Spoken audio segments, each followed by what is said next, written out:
कौन academy students, शुरू करते हैं अपने संडे टेक्स्ट का एक्सप्लेनेशन। तो इसमें पहला एमसीक्यू है हमारे पास कि when a force only changes magnitude of linear velocity, angle between force and velocity of a body can be.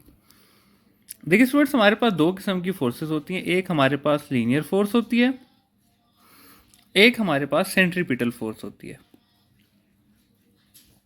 ठीक है, सेंट्रीपिटल फोर्स के बारे में याद रखिएगा कि अगर बॉडी इस तरह जा रही है तो सेंट्रीपिटल फोर्स हमेशा perpendicular to the motion of body लगेगी, और वो क्या करेगी, सिर्फ डायरेक्शन ऑफ वेलोसिटी को चेंज करेगी, मैग्नीट्यूड पे इसका कोई इफेक्ट नहीं होगा। लेकिन लीनियर फोर्स की अगर मैं बात करूं तो अगर बॉडी इस तरह से जा रही है, ये अगर बॉडी के मोशन का डायरेक्शन है, तो फोर्स या इस तरह लगेगी, जब इस तरह लगेगी तो वेलोसिटी इंक्रीज करेगी, और जब इस तरह लगेगी फोर्स तो वेलोसिटी डिक्रीज करेगी, यानी कि ऑपोजिट टू द मोशन। तो अगर कोई फोर्स मैग्नीट्यूड ऑफ वेलोसिटी को चेंज करिए तो वो कौन सी फोर्स हुई, लीनियर फोर्स। और वो कैसे लग सकती है, 0 डिग्री पे भी और 180 डिग्री पे भी। तो ऑप्शन क्या हुआ, बोथ ए एंड बी। अगर ये होता कि changes direction of linear velocity तो उसका आंसर हो जाता सेंट्रीपिटल फोर्स, और वो कितने पे लगती है, 90 डिग्री पे। नेक्स्ट सवाल है कि which of the following velocity time graph correctly describe the motion of braking car. तो देखिए स्टूडेंट्स, अगर कार ब्रेक कर रही होगी तो उसकी वेलोसिटी जो है वो डिक्रीज कर रही होगी, और डिक्रीजिंग वेलोसिटी, अगर मैं वेलोसिटी टाइम की बात करूं तो वेलोसिटी होगी वाई एक्सिस पे और टाइम होगा एक्स एक्सिस पे। तो हमें ऐसा ग्राफ चाहिए जिसमें वेलोसिटी जो है वो नीचे की तरफ आ रही है। तो एक ही ग्राफ ऐसा है जिसमें वाई एक्सिस डिक्रीज कर रहा है, और वो ये बी ग्राफ है, तो इसका ऑप्शन हो जाएगा option number B. Next question है जी कि which of the following statement is always correct. जहां पर ये ऑलवेज वाली बात काफी जरूरी है। A body moving with increasing velocity is moving with increasing acceleration, ऐसा जरूरी नहीं है। फॉर एग्जाम्पल, अगर एक बॉडी जो है वो 0 से स्टार्ट होती है, 0 मीटर पर सेकेंड से, और फर्स्ट 2 सेकेंड में उसकी वेलोसिटी हो जाती है 10 मीटर पर सेकेंड, और फिर अगले 2 सेकेंड में उसकी वेलोसिटी हो जाती है 15 मीटर पर सेकेंड। तो अगर आप फर्स्ट इंटरवल की एक्सेलरेशन निकालेंगे तो वो निकलेगी 5, और सेकेंड इंटरवल की निकालेंगे तो वो निकलेगी 2.5, यानी कि एक्सेलरेशन डिक्रीज कर रही है लेकिन वेलोसिटी जो है वो इंक्रीज हो रही है। तो ये वाला ऑप्शन गलत हो गया। A body moving with decreasing velocity is moving with decreasing acceleration, तो ये बात भी गलत है। क्यों? क्योंकि अगर एक्सेलरेशन यूनिफॉर्म हो, let's say negative uniform acceleration है, तब भी वेलोसिटी डिक्रीज कर सकती है, तो ये वाली बात भी गलत होगी। अ body moving with uniform acceleration can be moving with increasing velocity, तो ये बात ठीक है। क्यों? क्योंकि अगर एक्सेलरेशन यूनिफॉर्म होगी तो चेंज इन वेलोसिटी यूनिफॉर्म होगी, यानी कि वेलोसिटी या इंक्रीज कर रही होगी या डिक्रीज कर रही होगी, तो ये वाली बात ठीक है। तो ऑप्शन नंबर सी हमारा करेक्ट आंसर हो जाएगा। नेक्स्ट क्वेश्चन है जी कि 2 blocks of masses 1 kg and 2 kg are in contact, यानी कि ये 1 kg का मैस है मेरे पास, और ये मेरे पास 2 kg का मैस है, और ये कॉन्टैक्ट में। तो इनका जो टोटल मैस है वो है हमारे पास 1 + 2 = 3 kg। अब क्या होता है कि फोर्स लगती है इस तरह इन पे कितनी, 3 न्यूटन। तो हमें यह फाइंड करना है कि 1 kg मैस की एक्सेलरेशन कितनी होगी। देखिए स्टूडेंट्स, अगर ये दोनों कंबाइंड हैं तो इन दोनों की एक्सेलरेशन बराबर ही होगी क्योंकि जुड़े हुए हैं। तो ये बहुत सिंपल सा क्वेश्चन है। F = ma होता है। ए हमारे पास हो जाएगा, फोर्स कितनी लग रही है, 3, और अभी हमने मैस फाइंड किया 3 है, तो ये कट के 1 मीटर पर सेकेंड स्क्वायर आ जाएगा, यानी कि 1 kg मैस की भी एक्सेलरेशन 1 मीटर पर सेकेंड स्क्वायर होगी, और 2 kg मैस की एक्सेलरेशन भी 1 मीटर पर सेकेंड स्क्वायर होगी। ठीक है, नेक्स्ट क्वेश्चन की तरफ चलते हैं। तो नेक्स्ट क्वेश्चन है हमारे पास कि which of the following statement is correct for the ratio of distance to displacement of a body. देखिए स्टूडेंट्स, आप लोगों ने ये बात याद रखनी है कि distance can be greater than displacement, distance can be equal to displacement, लेकिन distance can never be smaller than displacement. ठीक है, ये बात आप लोगों को पता होनी चाहिए। अब सबसे पहले देखते हैं, इट कैन बी इनफाइनाइट, तो which of the following is incorrect बताना है। अच्छा, ratio of distance to displacement, तो इनफाइनाइट का मतलब है कि अगर इसका आंसर इनफाइनाइट आया तो मतलब डिस्प्लेसमेंट 0 है और डिस्टेंस 0 नहीं है, तो ये बात ठीक है। क्योंकि ऐसा हो सकता है अगर बॉडी एक जगह से स्टार्ट हुई है और उसी जगह पे वापस आ गई तो डिस्प्लेसमेंट 0 हो गई लेकिन डिस्टेंस 0 नहीं हुआ। दूसरा ऑप्शन देखते हैं, इट कैन बी 0, तो 0 का मतलब है कि डिस्टेंस और डिस्प्लेसमेंट में डिस्टेंस 0 है और डिस्प्लेसमेंट 0 नहीं है, तभी आंसर 0 आएगा। तो ऐसा पॉसिबल नहीं है, क्योंकि अगर डिस्टेंस जीरो है तो डिस्प्लेसमेंट भी जीरो होगा, तो it can not be zero. It can be equal to 1 कब होगा, जब डिस्टेंस और डिस्प्लेसमेंट इक्वल हो जाएंगे। तो फर्स्ट ऑप्शन भी पॉसिबल है, थर्ड ऑप्शन भी पॉसिबल है, लेकिन सेकंड वाला पॉसिबल नहीं है। नेक्स्ट सवाल है कि kinetic energy at top of a projectile is 3/4 of its total energy, then the angle of projection is. अच्छा स्टूडेंट्स, एट टॉप की अगर मैं बात करूं तो at top kinetic energy equal होती है total energy cos square theta के। ठीक है, अब यहां पर हमें कहा गया है कि kinetic energy at top is 3/4 of total energy, तो इसको मैं 3/4 of total energy equal to total energy cos square theta कर देता हूं। अच्छा, यहां पे टोटल एनर्जी जो है वो कैंसिल हो जाएगा। अगर मैं दोनों तरफ अंडर रूट करूं तो ये आ जाएगा √3/2 is equal to cos theta, और थीटा हो जाएगा हमारे पास कॉस इनवर्स -1 √3/2। और हमें ये पता है कि देखें कॉस 30 इक्वल होता है √3/2 के। ठीक है, तो कॉस इनवर्स 3/2 हो जाएगा 30 डिग्री के, तो यह आ जाएगा theta is equal to 30 degree, जो कि है हमारा ऑप्शन नंबर ए। नेक्स्ट सवाल है, क्या bomb is thrown vertically upwards it burst in the mid air. ठीक है, अब ये स्टूडेंट्स बड़े मजे का है कि इस पे कौन कौन से लॉस फॉलो होंगे। देखिए students, law of conservation of momentum के लिए सिस्टम का आइसोलेटेड होना जरूरी है। अगर आइसोलेटेड सिस्टम नहीं होगा तो आपके पास यानी कि एक्सटर्नल फोर्स का जीरो होना जरूरी है। अगर नहीं होगा तो law of conservation of momentum observe नहीं होगा। इस दुनिया का कोई भी प्रोसेस ऐसा नहीं है जो कि law of conservation of energy को फॉलो ना करे, तो all processes follow law of conservation of energy. और law of conservation of kinetic energy basically elastic collision के लिए है, और कभी भी इलास्टिक कोलिजन नहीं हो सकती अगर कंजर्वेशन ऑफ मोमेंटम फॉलो ना हो।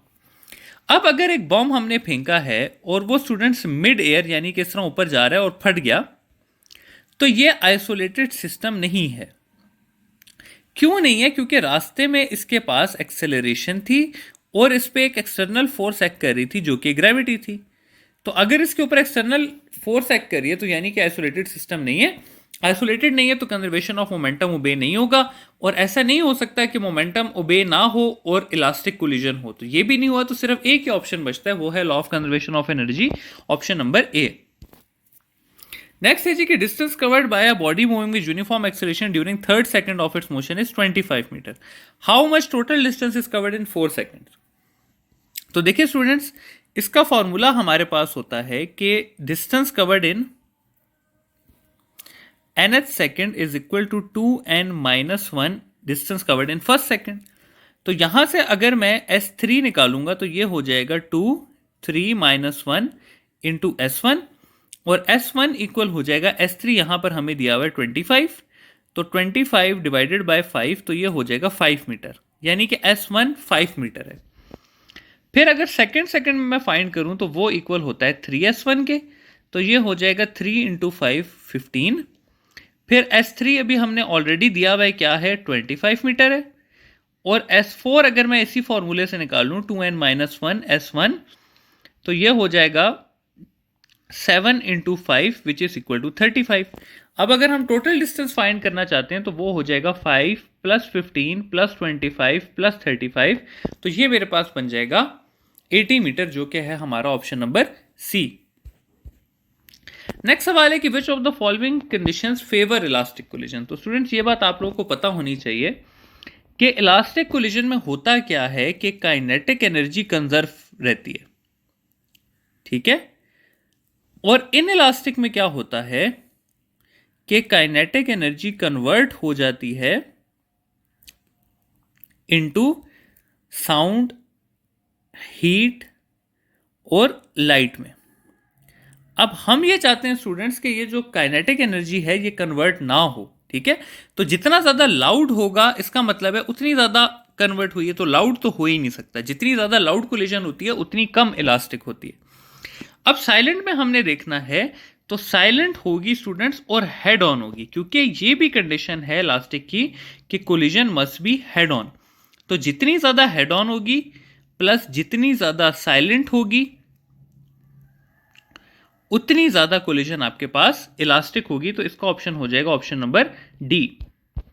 नेक्स्ट है जी कि which of the following statement is correct considering Newton third law of motion.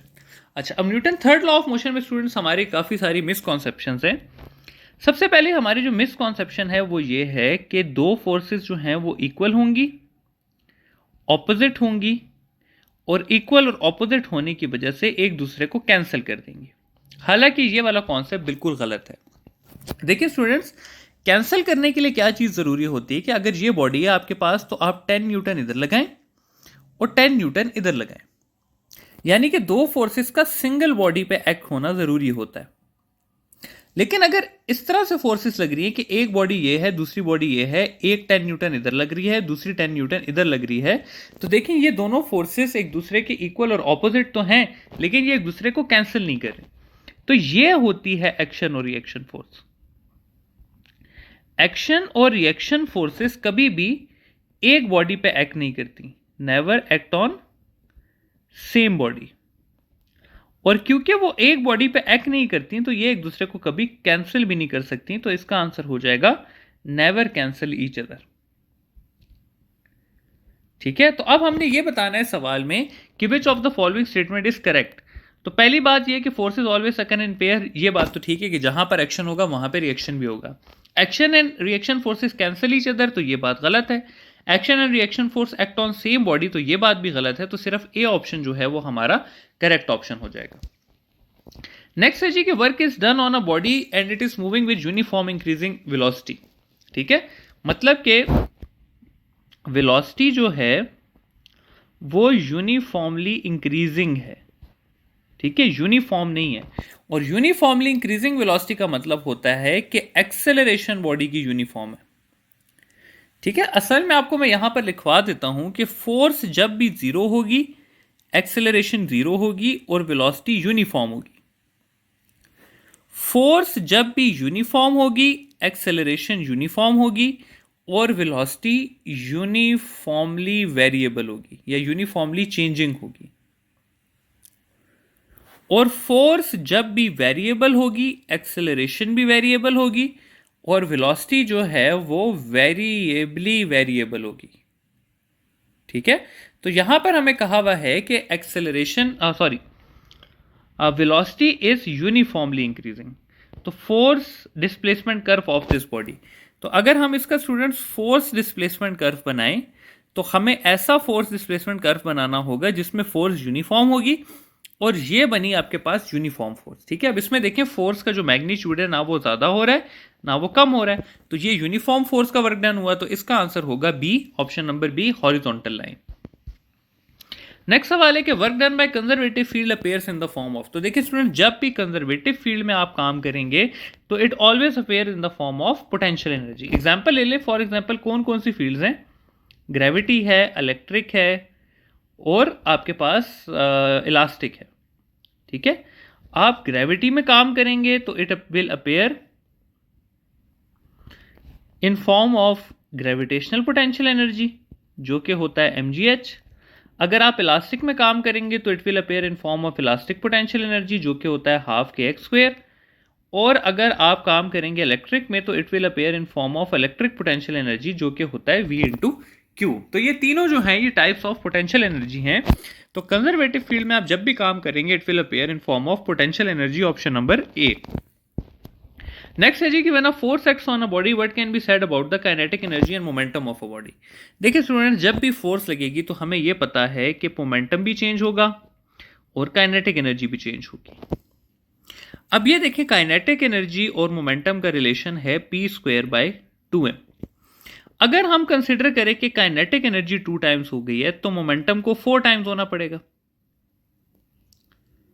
और मोमेंटम की इक्वेशन होती है √2mke। और अगर हम ये बोलें कि मोमेंटम 2 टाइम्स हो गया है तो काइनेटिक एनर्जी को 1.4 टाइम्स होना पड़ेगा। यानी कि दोनों में से कोई एक चीज डबल हो सकती है, दोनों चीजें एक साथ नहीं डबल हो सकती। ठीक है, अगर काइनेटिक एनर्जी डबल होगी तो मोमेंटम 4 टाइम्स होगा और अगर मोमेंटम डबल होगा तो काइनेटिक एनर्जी 1.4 टाइम्स होगी।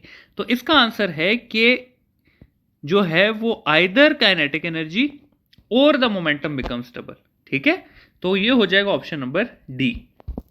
नेक्स्ट सवाल है कि efficiency of a system can be calculated using a formula. तो देखें स्टूडेंट्स, एफिशिएंसी का जनरली जो फॉर्मूला होता है वो होता है आउटपुट बाय इनपुट, और इनपुट हमें पता है कि इक्वल होता है आउटपुट प्लस वेस्ट के।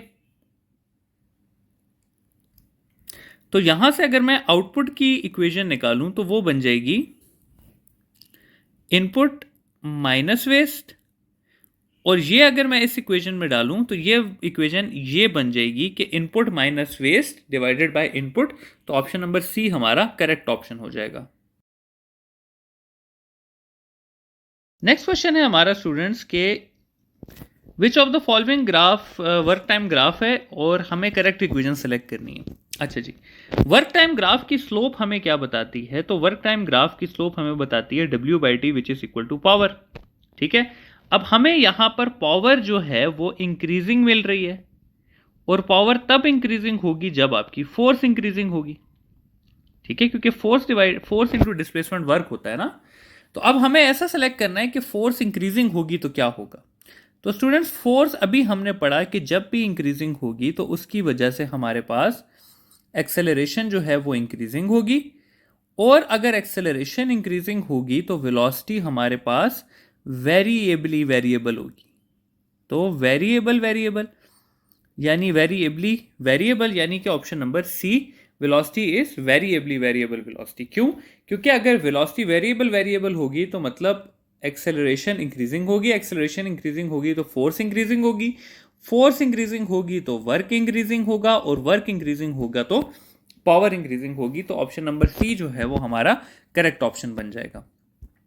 नेक्स्ट सवाल है कि work done against the friction by a moving bodies. तो स्टूडेंट्स, ये ना दो सवाल हैं, बहुत कंफ्यूजिंग से हैं। एक सवाल आता है work done by the friction, और एक आता है work done against the friction. अब देखें स्टूडेंट्स, अगर एक बॉडी है वो आगे जाना चाह रही है तो फ्रिक्शनल फोर्स उसको पीछे धकेलना चाह रही है, ये फ्रिक्शन है आपके पास। और अगर लिखा हो बाय द फ्रिक्शन, ठीक है, तो बाय द फ्रिक्शन जो है वो वर्क क्या होगा, एंगल आपके पास 180 डिग्री बन जाएगा और वर्क आपके पास नेगेटिव हो जाएगा। लेकिन अगर लिखा हुआ है अगेंस्ट द फ्रिक्शन, तो अगेंस्ट द फ्रिक्शन बॉडी की फोर्स इस तरफ लग रही है क्योंकि फ्रिक्शन इस तरफ है, तो बॉडी अगेंस्ट द फ्रिक्शन इस तरफ फोर्स लगा रही है और बॉडी की डिस्प्लेसमेंट भी इस तरफ है। तो अगेंस्ट द फ्रिक्शन के लिए वर्क डन जो है वो 0 डिग्री बन जाएगा, सॉरी एंगल 0 डिग्री बन जाएगा एफ और डी के बीच में, और वर्क जो है वो आपके पास पॉजिटिव हो जाएगा। तो ऑप्शन नंबर ए इसका करेक्ट आंसर है। अगर बाय द फ्रिक्शन लिखा होता तो ऑप्शन नंबर बी फिर करेक्ट हो जाता। नेक्स्ट सवाल है कि work done by the sun gravitational force on earth is. तो स्टूडेंट्स, ये बहुत सिंपल सा सवाल है जिसका आंसर है 0। क्यों? क्योंकि अर्थ की ग्रेविटेशनल फोर्स ऑन अर्थ जो है वो क्या है, असल में सेंट्रीपिटल फोर्स है। सन जो है वो अर्थ को क्या प्रोवाइड करता है, सेंट्रीपिटल फोर्स प्रोवाइड करता है, जिसकी वजह से अर्थ घूमती है। तो work done by centripetal force is always 0। उसका रीजन क्या है कि अगर ये लेट से एक सर्कल है, ये अगर सेंट्रीपिटल फोर्स है तो ये डिस्प्लेसमेंट होगी बॉडी की इस पॉइंट पे। आप कोई भी रैंडम पॉइंट ले लें तो डिस्प्लेसमेंट इधर, सेंट्रीपिटल फोर्स इधर, अगर आप ये ले लें तो डिस्प्लेसमेंट इधर, सेंट्रीपिटल फोर्स इधर, तो हर पॉइंट पे एंगल बन रहा है 90 डिग्री। और हमें पता है कि जब एंगल 90 डिग्री हो तो वर्क डन कितना होता है, 0 होता है। तो work done by centripetal force is always 0। Option number D, none of these. Next सवाल है कि ball of 2 kg falls downwards with a velocity of 2 metre per second. इसको हमने थोड़ा सा चेंज किया था और मैंने लिखवाया था कि a body of 2 kg is dropped downwards. ठीक है, तो ये वाला कट गया है। When it covers a distance equal to half of height then we can say that. तो देखिए स्टूडेंट्स, अगर हम वर्टिकल मोशन लेना, मैं कहूँ ये टॉप पॉइंट है, ये बॉटम पॉइंट है, और ये एक रैंडम पॉइंट है। ठीक है, तो आप लोग याद रखिएगा कि टॉप पे जो एनर्जी है वो पोटेंशियल एनर्जी होती है और वो इक्वल होती है mgh के। बॉटम पे जो एनर्जी होती है वो सारी की सारी काइनेटिक एनर्जी होती है और हाफ mv² के इक्वल होती है। और अगर आपको रैंडम पॉइंट पे फाइंड करनी हो ना, तो आप पोटेंशियल एनर्जी को भी सिंपली mgh लगा के फाइंड करें और काइनेटिक एनर्जी को भी सिंपली mgh लगा के फाइंड करें। बस फर्क इतना रखें कि पोटेंशियल एनर्जी के लिए हाइट फ्रॉम ग्राउंड लें और काइनेटिक एनर्जी के लिए हाइट फ्रॉम टॉप लें। तो यहां पर हमें बोला हुआ है कि एट हाइट h/2, यानी कि ऊपर वाली हाइट और नीचे वाली हाइट बराबर है। तो अगर दोनों की हाइट बराबर है तो mgh का आंसर सेम आएगा। तो इसलिए हम कह सकते हैं कि potential energy is equal to kinetic energy. Option number C हो जाएगा। नेक्स्ट सवाल है कि slope of force displacement curve have dimension similar to that of. तो students, slope of force displacement curve हमारे पास बनेगी, ये फोर्स हो गई, ये डिस्प्लेसमेंट हो गई, तो ये हो जाएगा फोर्स बाय डिस्प्लेसमेंट, यानी कि न्यूटन बाय मीटर। ठीक है, अब न्यूटन पर मीटर किस किस का है? तो एनर्जी का जो है स्टूडेंट्स वो इक्वल है न्यूटन मीटर के, वेलोसिटी जो है वो है इक्वल मीटर पर सेकंड के, rate of change of momentum Newton यानी कि फोर्स के, और स्प्रिंग कांस्टेंट जो है उसका यूनिट भी न्यूटन पर मीटर है। तो इसके डायमेंशंस किसके इक्वल है? स्प्रिंग कांस्टेंट के। ऑप्शन नंबर बी बनता है ये हमारा। नेक्स्ट है जी कि two bodies of message m1 and m2, m1 is greater then m2 is draw from the same height. तो देखिए स्टूडेंट्स, बॉटम पे जो वेलोसिटी की इक्वेशन हमारे पास बनती है वो होती है √2gh, जो हाइट उसने कवर की है वो वाली। अब अगर इसमें हम देखें तो कोई मास नहीं है, यानी कि it is independent of mass, it only depends on height. तो अगर दो बॉडीज को हमने सेम हाइट से ड्रॉप किया है तो उनकी वेलोसिटी क्या होगी? सेम होगी। तो ये वाला ऑप्शन भी कट गया और ये भी कट गया। अब हमें ये देखना है कि काइनेटिक एनर्जी क्या होगी। तो students, kinetic energy at bottom होगी हाफ mv²। वेलोसिटी दोनों की सेम है तो kinetic energy will be directly proportional to mass, यानी कि जिसका मास ज्यादा होगा उसकी काइनेटिक एनर्जी ज्यादा होगी। तो क्योंकि m का मास ज्यादा है तो m की काइनेटिक एनर्जी भी मोर होगी। तो ऑप्शन नंबर डी हमारा करेक्ट ऑप्शन हो जाएगा कि velocity is equal but kinetic energy will be more. Next सवाल है कि when a body moves in a circle which of the following statement it's correct. ठीक है, अच्छा, when it's angular velocity is constant is acceleration is 0। ये नहीं होगा क्योंकि अगर बॉडी सर्कल में घूम रही है तो उसके पास एक एक्सेलरेशन होगी और वो कौन सी होगी? सेंट्रीपिटल होगी। तो acceleration can not B 0 because of centripetal acceleration.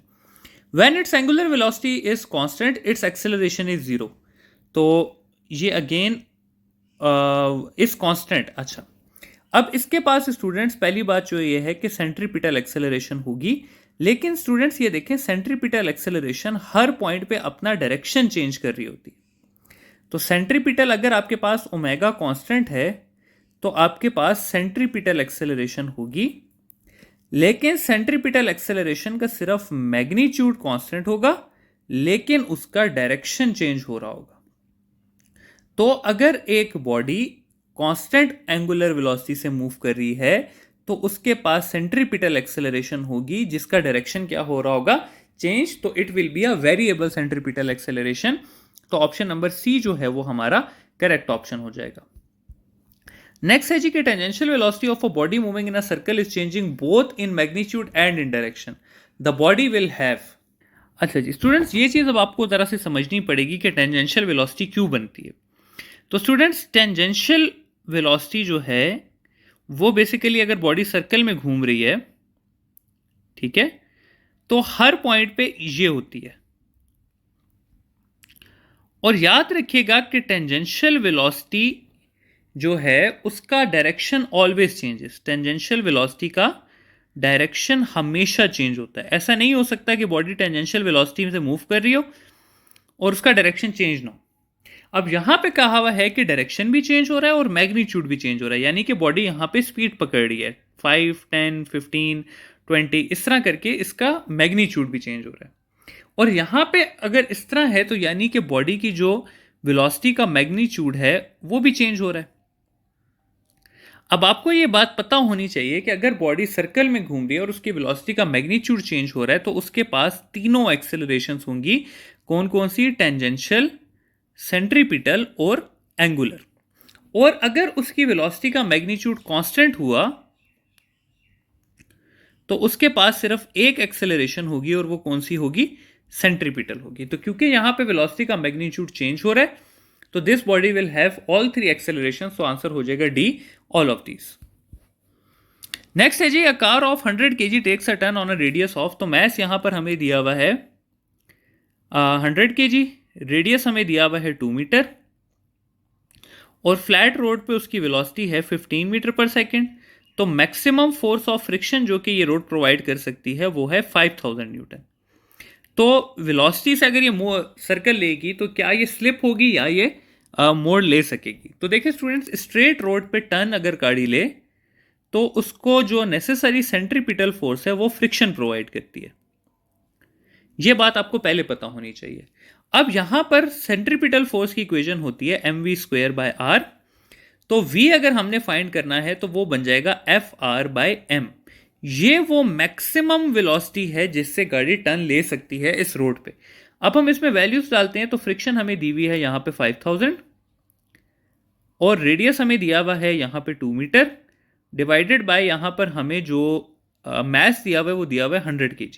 ये 2 जीरोस इस 2 जीरो से कट जाएंगे और ये हमारे पास आ जाएगा √100, यानी कि सिंपली 10 मीटर पर सेकेंड। यानी कि मैक्सिमम वेलोसिटी जिससे ये गाड़ी इस रोड पे टर्न ले सकती है वो 10 मीटर पर सेकेंड है, और यहां पर वो कितने से ले रही है? 15 मीटर पर सेकेंड से। इसका मतलब है कि वो गाड़ी टर्न नहीं ले सकेगी और वो क्या कर जाएगी? स्लिप करेगी टुवर्ड्स आउटर एंड, क्योंकि उसके पास कम सेंट्रीपिटल फोर्स है एज रिक्वायर्ड। नेक्स्ट सवाल है स्टूडेंट्स के angular speed of a minute hand of a watch of a clock is. तो देखिए स्टूडेंट्स, याद रखिएगा आप कि फॉर सिंगल बॉडी, यानी कि अगर इस तरह से कोई रॉड है और आप उसके 2 पॉइंट्स लेते हैं और ये रॉड रोटेट कर रही है इस तरह करके, ठीक है, तो फॉर सिंगल बॉडी आप लोगों ने याद रखना है कि एंगुलर क्वांटिटीज सेम रहती हैं और लीनियर क्वांटिटीज का डायरेक्ट रिलेशन होता है रेडियस के साथ, ठीक है। तो अगर आप minute hand of a watch के एंगुलर स्पीड को देखेंगे तो वो इंडिपेंडेंट होगी ऑफ रेडियस, और अगर आप लीनियर स्पीड को देखेंगे तो वो डायरेक्टली प्रोपोर्शनल होगी रेडियस, ठीक है। तो यहां पर angular quantities are independent of radius and linear quantities are directly proportional to radius. Next है जी कि body covers first 2 pi radians in 5 second, ठीक है, यानी कि बॉडी पहले एक रेवोल्यूशन कर रही है 5 सेकेंड में और फिर वो अगला रेवोल्यूशन कर रही है 10 सेकेंड में, यानी कि वो बॉडी स्लो डाउन हो रही है। ऑब्वियसली अगर पहले उसको कम टाइम लग रहा है और बाद में ज़्यादा लग रहा है तो वो स्लो हो रही है।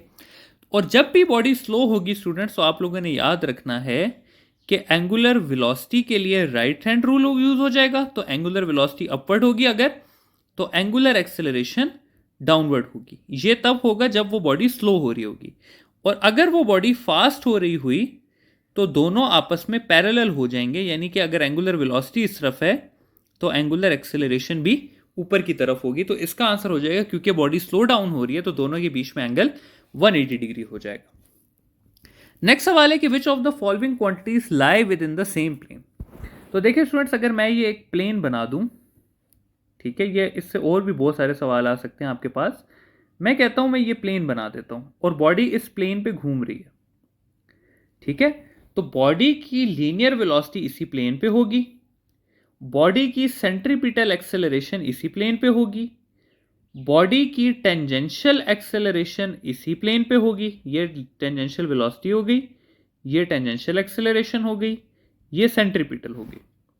बॉडी की angular velocity out of the plane होगी और बॉडी की एंगुलर एक्सेलरेशन भी आउट ऑफ द प्लेन होगी। तो अब हम देख लेते हैं कि हमें कौन कौन सी चीजें विद इन द प्लेन है।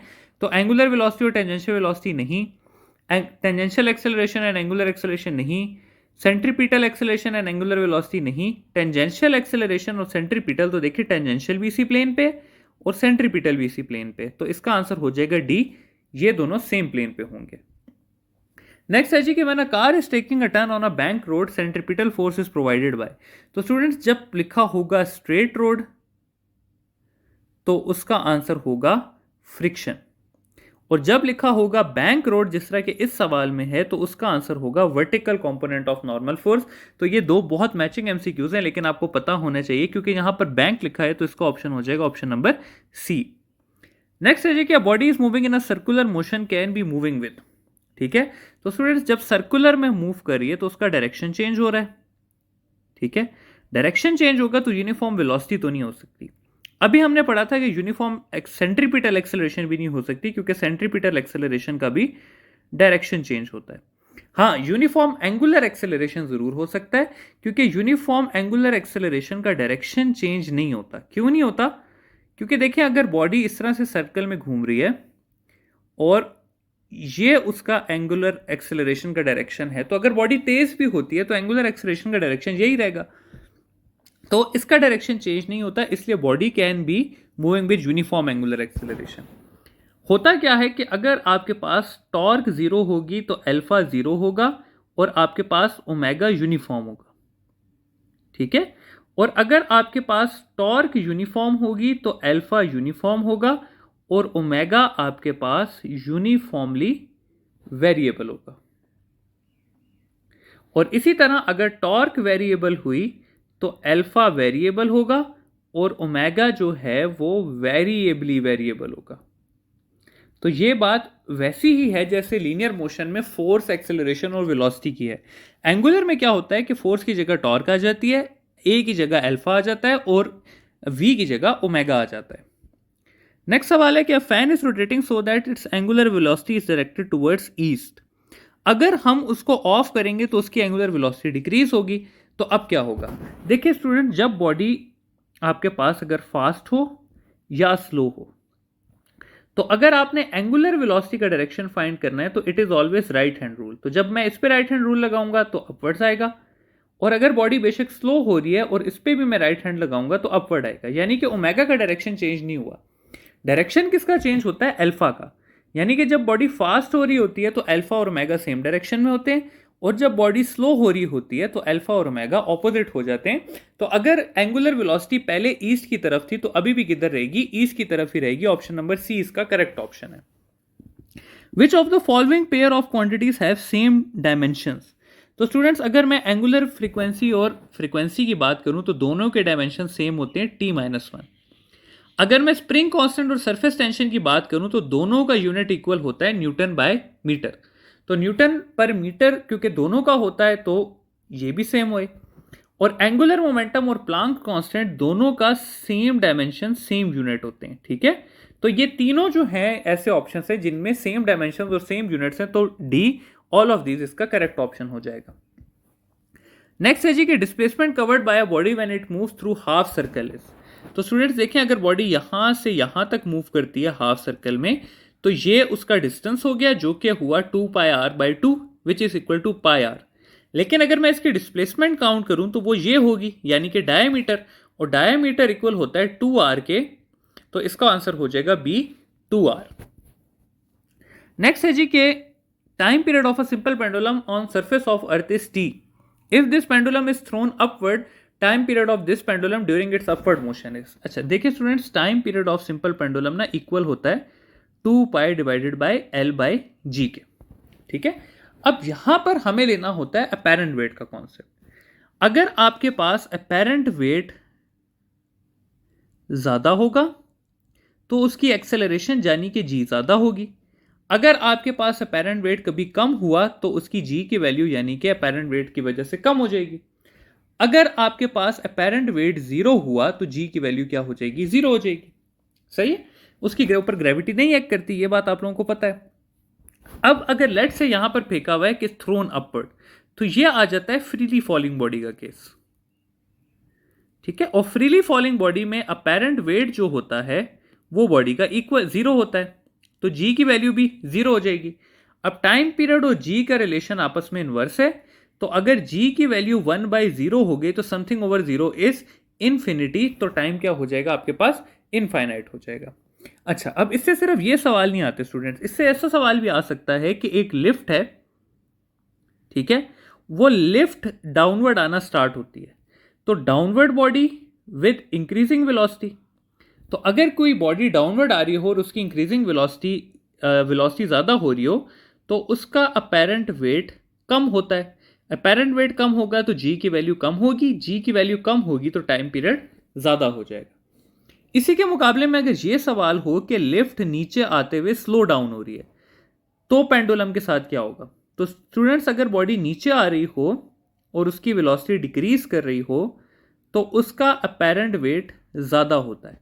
अपेरेंट वेट ज़्यादा होगा तो जी की वैल्यू ज़्यादा होगी, जी की वैल्यू ज़्यादा होगी तो टाइम पीरियड कम हो जाएगा। तो इस तरह के सवाल भी आप लोगों से किए जा सकते हैं। तो इस सवाल का पर्टिकुलर का आंसर होगा डी, इनफाइनाइट, क्योंकि अपेरेंट वेट 0 हो गया, जी 0 हो गया, तो टाइम पीरियड इनफाइनाइट हो जाएगा। नेक्स्ट क्वेश्चन है स्टूडेंट्स हमारे पास, क्या simple pendulum is release from extreme position it's phase when it is mid way between extreme and mean. तो देखिए स्टूडेंट्स, जब आपके पास सिंपल पेंडुलम एक्सट्रीम से मीन जा रहा होता है तो आप यूज करते हैं x is equal to x naught sine theta. Sorry, extreme से मीन यूज होता है कॉस थीटा, और मीन से एक्सट्रीम जब जा रहा होता है तो होता है x is equal to x naught sine of theta. अब यहां पर हमें दिया हुआ है कि बॉडी एक्सट्रीम से जा रही है तो ये कॉस थीटा वाला फॉर्मूला यूज होगा। तो जब वो मिड वे पे होगा तो यानी कि x equal to amplitude by 2 हो जाएगा। तो अगर मैं इसको रिप्लेस करूं x नॉट बाई 2 से तो ये हो जाएगा x not cos of theta. ये x नॉट से कैंसिल हो जाएगा और थीटा आ जाएगा हमारे पास कॉस इनवर्स 1/2। कॉस इनवर्स 1/2 हमें पता है कि 60 डिग्री होता है, तो ये हो जाएगा option number C, 60 degrees. Next सवाल है कि spring constant is inversely proportional to length of a spring, यानी कि स्प्रिंग कांस्टेंट जो है वो इनवर्सली प्रोपोर्शनल है लेंथ के। तो यहां पर बोला हुआ है कि अगर हम स्प्रिंग को कंप्रेस करेंगे तो के पे क्या फर्क पड़ेगा। देखिए स्टूडेंट्स, बात ये है कि के जो है वो है लेंथ ऑफ अ स्प्रिंग, कौन सा, अनकंप्रेस्ड और अनस्ट्रेच्ड।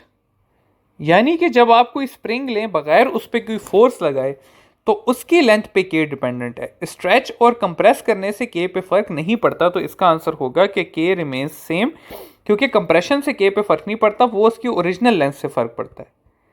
नेक्स्ट सवाल है कि acceleration of SHM when it is at x/4 from extreme position is. अच्छा, ये स्टूडेंट्स बड़े मजे का सवाल है। क्यों? क्योंकि एक्सेलरेशन दी हुई है फ्रॉम एक्सट्रीम पोजीशन, यानी कि बॉडी अगर ये एक्सट्रीम है, ये मीन है और ये दूसरी एक्सट्रीम है, तो आपको ये वाला डिस्टेंस दिया हुआ है कितना, x0/4। अब हमें ये बात पता होनी चाहिए कि जो डिस्प्लेसमेंट होती है, डिस्टेंस होता है आपका x, it is always measured from mean position.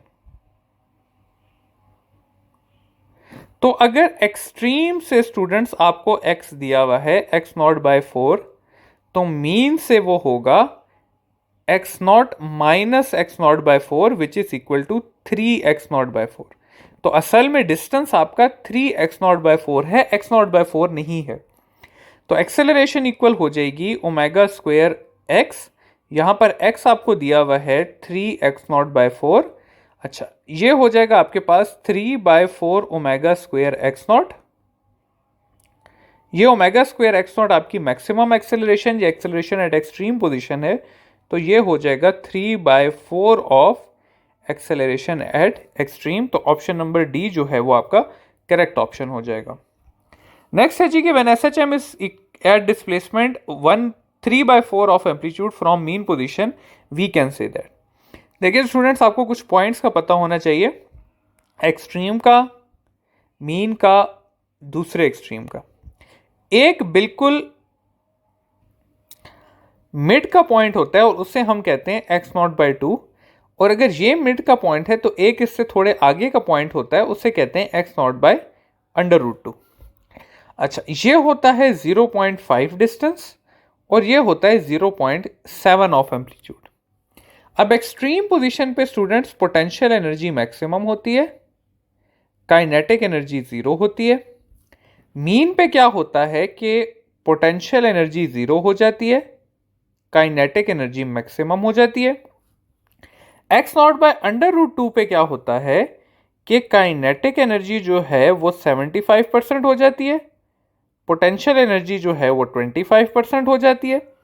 और x0/√2 पे क्या होता है कि काइनेटिक एनर्जी 50% हो जाती है और पोटेंशियल एनर्जी भी 50% हो जाती है। अब आप लोगों ने ये बात याद रखनी है कि आप x0/2 से जितना मीन की तरफ आएंगे उतनी काइनेटिक एनर्जी ज़्यादा होगी, और x0/√2 से जितना आप एक्सट्रीम की तरफ जाएंगे आपके पास पोटेंशियल एनर्जी ज़्यादा होगी। यानी कि 0.7 से जितना पीछे आएंगे तो काइनेटिक, 0.7 से जितना आगे जाएंगे तो पोटेंशियल। अब 3/4 बनता है स्टूडेंट 0.75, यानी कि आप 0.7 से आगे जा रहे हैं। तो जब आप 0.7 से आगे जाएंगे तो आपकी पोटेंशियल एनर्जी ज्यादा होगी, तो आप कहेंगे कि potential energy is more than kinetic energy, option number A. Next सवाल है कि difference between a simple vibratory motion that is not in simple harmonic motion and one which is in simple harmonic motion is. तो student simple harmonic motion और vibratory motion में जो एक main फर्क होता है वो होता है रीस्टोरिंग फोर्स का। और वो क्या होता है कि restoring force is present in SHM, और सिंपल वाइब्रेटरी में हो भी सकती है और नहीं भी हो सकती। तो ये है आपके पास रीस्टोरिंग फोर्स की वजह से हम किसी एसएचएम को एसएचएम कहते हैं। अच्छा, two match spring system have identical spring are such that. अच्छा, यहां पर बोला हुआ है हमें कि एक मैच स्प्रिंग सिस्टम है, उसके साथ मेटल बॉल लगी हुई है। यहां पे हमारे पास एक मैच स्प्रिंग सिस्टम है, उसके साथ लगी हुई है मेटल बॉल, और दूसरा मैच स्प्रिंग सिस्टम है वो उसी साइज की प्लास्टिक बॉल लगी हुई है। देखिए स्टूडेंट्स, अगर ये दोनों बॉल सेम साइज की होंगी तो obviously mass of steel will be greater than mass of plastic, और टाइम पीरियड और मास का डायरेक्ट रिलेशन है। तो time period of steel ball will be more than time period of plastic ball. तो ये हो जाएगा कि ए का time period will be more, तो ए की फ्रीक्वेंसी विल बी लेस, तो frequency of A will be less than B. Next है जी कि which of the following quantities is are independent of displacement of SHM. अच्छा जी, total energy की अगर हम बात करें स्टूडेंट्स, तो टोटल एनर्जी इक्वल होती है, total energy is equal to half K x naught square. तो ये एम्पलीट्यूड पे डिपेंड कर रही है, ये डिस्प्लेसमेंट पे नहीं डिपेंड कर रही। मैक्सिमम वेलोसिटी ऑफ एसएचएम, तो स्टूडेंट्स मैक्सिमम वेलोसिटी का होता है इक्वेशन ओमेगा एक्स नॉट, तो ये भी एम्पलीट्यूड पे डिपेंड कर रही है, डिस्प्लेसमेंट पे नहीं कर रही। ठीक है, मैक्सिमम एक्सेलरेशन का फॉर्मूला होता है हमारे पास ओमेगा स्क्वायर एक्स नॉट, तो ये भी एम्पलीट्यूड पे डिपेंड करिए और डिस्प्लेसमेंट पे नहीं करिए। तो all of the above are independent of displacement of SHM, they depend on amplitude of SHM. Next है जी कि Doppler effect will be observed is, तो velocity of source and observer are moving in the same direction is equal. देखिए students, Doppler effect सिर्फ तब observe होता है जब relative distance between source and observer are changing and they have relative velocity. तो अगर students दोनों same direction में जा रहे हैं सेम वेलोसिटी से, यानी कि ये सोर्स है आपके पास, ये आपका ऑब्जर्वर है, ये भी 10 मीटर पर सेकंड से जा रहा है, ये भी 10 से जा रहा है, तो दोनों की रिलेटिव वेलोसिटी क्या हो जाएगी, जीरो हो जाएगी। ठीक है, तो इसमें तो डॉपलर इफेक्ट ऑब्जर्व नहीं होगा। अगर ये दोनों ऑपोजिट आ रहे हैं, लेट्स से ये इस तरह से 10 से आ रहा है और ये बंदा इस तरह 10 से ऑपोजिट आ रहा है, तो अब इनकी रिलेटिव वेलोसिटी ऐड होगी, तो ऐड होके ये 20 हो जाएगी। तो क्योंकि रिलेटिव वेलोसिटी मौजूद है तो इस केस में डॉपलर इफेक्ट ऑब्जर्व होगा। अगला है जी कि observer is moving in a circular path, यानी कि ऑब्जर्वर ये है इस तरह से घूम रहा है और सोर्स बीच में है। तो देखिए दोनों के बीच में डिस्टेंस नहीं चेंज हो रहा, हर पॉइंट पे क्या है, इक्वल टू रेडियस है, तो इसमें भी डॉपलर इफेक्ट ऑब्जर्व नहीं होगा। और आखिरी है कि Doppler effect will not be observe in any of the mention, तो बी ऑप्शन ठीक है क्योंकि उसमें ऑब्जर्व होगा और ए और सी में नहीं होगा। नेक्स्ट सवाल है कि which of the following statement correctly describes the condition necessary for resonance. ठीक है, तो स्टूडेंट्स रेजोनेंस की सिंपली आपसे डेफिनेशन पूछी है और वो ये है कि frequency of applied force is equal to natural frequency of vibration, तो option number C correct option हो जाएगा। नेक्स्ट है जी के frequency the property of sound which differentiate between shrill and grave sound is, तो स्टूडेंट इसका answer है frequency. Frequency जो है अगर ज्यादा होगी तो आवाज श्रिल होगी, फ्रीक्वेंसी जो है अगर कम होगी तो आवाज ग्रेव होगी। और एम्पलीट्यूड क्या बताता है, एम्पलीट्यूड लाउडनेस को रिप्रेजेंट करता है, यानी कि एम्पलीट्यूड अगर ज्यादा होगा तो साउंड लाउड होगा, एम्पलीट्यूड कम होगा तो साउंड फेंट होगा। नेक्स्ट सवाल है कि according to Laplace concept of propagation of sound, तो क्या होता है स्टूडेंट्स, लेप्लेस ने कहा था कि साउंड की प्रोपगेशन इज इडियाबैटिक प्रोसेस। इडियाबैटिक प्रोसेस का मतलब है कि ड्यूरिंग कंप्रेशन, जब कंप्रेशन होगी तो टेम्परेचर ज़्यादा हो जाएगा लेकिन हीट बाहर नहीं निकलेगी। इसी तरह ड्यूरिंग रेयरफेक्शन टेम्परेचर कम हो जाएगा लेकिन हीट बाहर से इंटर नहीं होगी। तो अब हम पढ़ते हैं कि temperature of environment remains constant and not the wave, तो ये बात ठीक है क्योंकि देखिए टेम्परेचर ऑफ एनवायरनमेंट इससे नहीं चेंज होगा क्योंकि ना ही हम एनवायरनमेंट को हीट दे रहे हैं और ना ही उससे हीट ले रहे हैं।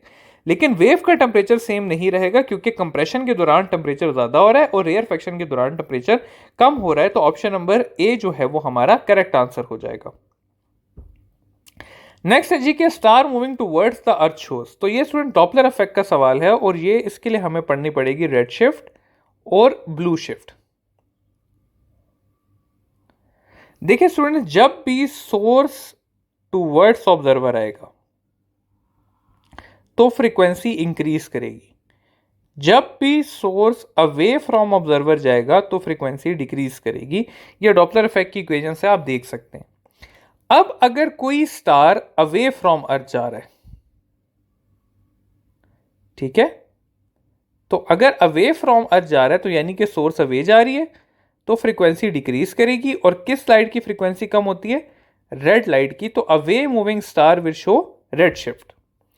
लेकिन अगर कोई स्टार टूवर्ड्स अर्थ आ रहा है तो टूवर्ड्स अर्थ आने से सोर्स इज मूविंग टूवर्ड्स, जिसकी वजह से फ्रीक्वेंसी ज्यादा होगी। ज्यादा फ्रीक्वेंसी किस लाइट की होती है? ब्लू की होती है। तो it will show blue shift. तो यहां पर लिखा हुआ है कि star is moving towards the earth, तो अभी हमने पढ़ लिया कि कौन सी शिफ्ट शो करेगा? Blue shift.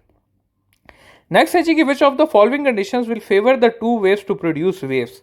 अच्छा, सुपरपोजिशन की अगर हम बात करें स्टूडेंट्स, तो सुपरपोजिशन में ऐसा होता है कि अगर दो वेव्स का सेम डायरेक्शन है, सेम फ्रीक्वेंसी है, तो वो इंटरफेरेंस करेंगी। अगर दो वेव्स का सेम डायरेक्शन है और डिफरेंट फ्रीक्वेंसी है तो वो बीट्स बनाएंगी। और अगर दो वेव्स का ऑपोजिट डायरेक्शन है और सेम फ्रीक्वेंसी है तो वो स्टेशनरी वेव्स बनाएंगी।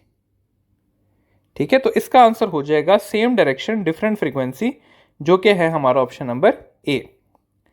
नेक्स्ट है जी the more the heat capacity of a substance. देखिए स्टूडेंट, जब आपके पास सी की वैल्यू ज़्यादा होगी ना, तो इसका मतलब है कि वो चीज़ हीट ज़्यादा एब्जॉर्ब करेगी। जो चीज़ हीट ज़्यादा एब्जॉर्ब करेगी उसे गर्म होने में भी ज़्यादा टाइम लगेगा और ठंडे होने में भी ज़्यादा टाइम लगेगा। तो इसका आंसर होगा it will take more time to heat up and more time to cool down. ठीक है, तो the more time it will take to heat up to a certain temperature, ये बात भी ठीक है। The more time it will take to cool down to a certain temperature, ये भी ठीक है। तो both A and B are correct, option number D. Next है जी कि which of the following equation is correct for the heat capacity at constant pressure. तो students याद रखिएगा कि फर्स्ट लॉ के लिए, ठीक है, ये मैंने एडिट करवा दिया था, तो ये सारों के साथ एम टी लगा हुआ है। आपके पेपर में एम टी ही होगा, यहाँ पे प्रेजेंटेशन में एम टी मिसिंग है। अच्छा, अगर मैं बात करूं फर्स्ट लॉ की फॉर आइसोबैरिक, तो स्टूडेंट्स आइसोबैरिक के लिए फर्स्ट लॉ लिखा जाता है Q is equal to W plus delta T.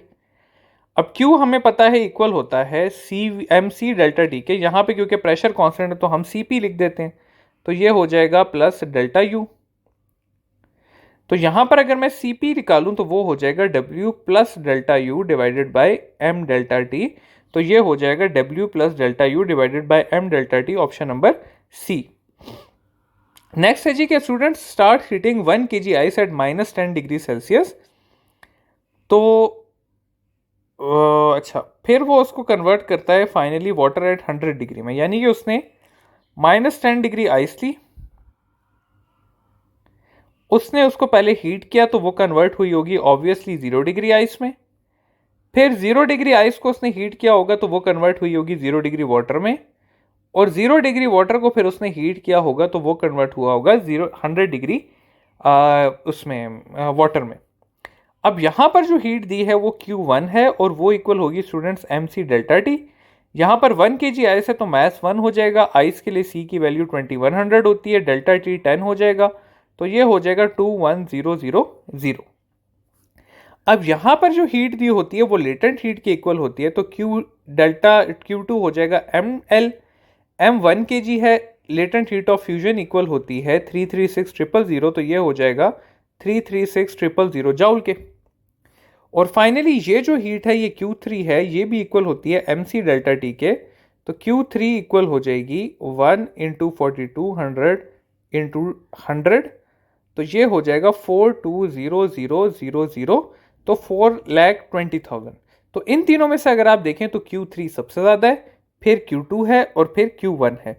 तो Q3 is greater than Q2 is greater than Q1, option number D आपका करेक्ट ऑप्शन हो जाएगा। नेक्स्ट है जी कि in equation PV is gamma is equal to constant, gamma the is 1, the process will be. तो students अगर आपके पास PV gamma is equal to constant है, PV gamma is equal to constant है, और अगर आपका गैमा जो है वो 1 हो गया तो ये PV is equal to constant हो जाएगा। और पीवी इज इक्वल टू अगर ये कांस्टेंट है तो ये आपके पास एक आइसोथर्मल प्रोसेस बनता है, क्योंकि एडियाबैटिक के लिए PV gamma is equal to constant होता है। PV is equal to constant किसके लिए होता है? आइसोथर्मल के लिए होता है। नेक्स्ट सवाल है कि water heating in a kettle is an example of. तो स्टूडेंट्स आपके पास 3 किस्म के सिस्टम्स होते हैं, एक ओपन सिस्टम होता है, एक आपके पास क्लोज सिस्टम होता है, और एक आपके पास आइसोलेटेड सिस्टम होता है। ओपन सिस्टम में स्टूडेंट्स आपका मैस भी ट्रांसफर कर सकता है और हीट भी। क्लोज सिस्टम में आपका मैस नहीं ट्रांसफर हो सकता, हीट ट्रांसफर हो सकती है। और आइसोलेटेड सिस्टम में ना मैस ट्रांसफर हो सकता है ना हीट ट्रांसफर हो सकती है। तो kettle is an example of open system, क्योंकि केटल को आप हीट भी दे सकते हैं और केटल में से स्टीम यानी कि मैस बाहर निकलता है, तो it is an example of open thermodynamic system. Next है जी कि which of the pressure volume curves all the heat given to the system in appears in form of work. यानी कि आपकी इंटरनल एनर्जी जो है वो जीरो है, तभी आपकी हीट जो है वो वर्क में जा रही है। और इंटरनल एनर्जी किस में जीरो होती है? आइसोथर्मल में। और हमें ये बात पता होनी चाहिए कि आइसोथर्मल का ये सी ग्राफ है, तो ऑप्शन नंबर सी इसका करेक्ट ऑप्शन हो जाएगा। नेक्स्ट है जी कि heat delivered in a cyclic process during a thermodynamic process is equal to.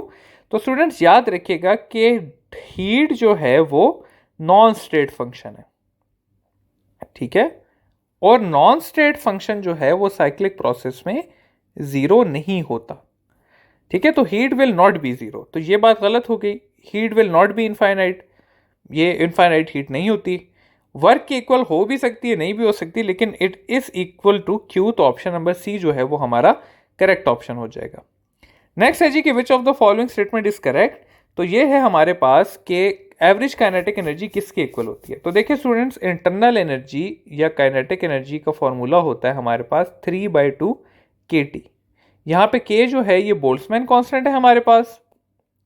तो kinetic energy is directly proportional to temperature. तो यहां पर है कि average kinetic energy is proportional to temperature, option number C. जब भी आप टेम्परेचर बढ़ाएंगे तो काइनेटिक एनर्जी लाजमी बढ़ेगी। नेक्स्ट है जी कि with increase in area of a conductor the heat transfer through the conductor is. तो देखें स्टूडेंट्स, हीट थर्मल कंडक्टिविटी का फॉर्मूला आपके पास होता है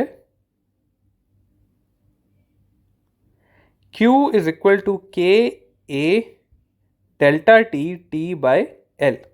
यानी कि Q is directly proportional to constant K। ये कांस्टेंट K कंडक्टेंस है बेसिकली, जितनी ज्यादा कंडक्टेंस होगी उतनी ज्यादा हीट ट्रांसफर होगी। Q is directly proportional to area of conductor, Q is directly proportional to temperature distance, Q is directly proportional to time जिसमें हम हीट देते हैं, और finally Q is inversely proportional to length of conductor। तो यहाँ पे हमें कहा है कि जब हम एरिया को इंक्रीज करेंगे तो एरिया को इंक्रीज करने से हीट इंक्रीज होगी, तो ऑप्शन नंबर ए जो है वो हमारा करेक्ट ऑप्शन हो जाएगा। यहाँ पर स्टूडेंट्स हमारी फर्स्ट ईयर फुल कोर्स की एक्सप्लेनेशन खत्म होती है। अब इंशाल्लाह हम नेक्स्ट टेक्स्ट में मिलेंगे।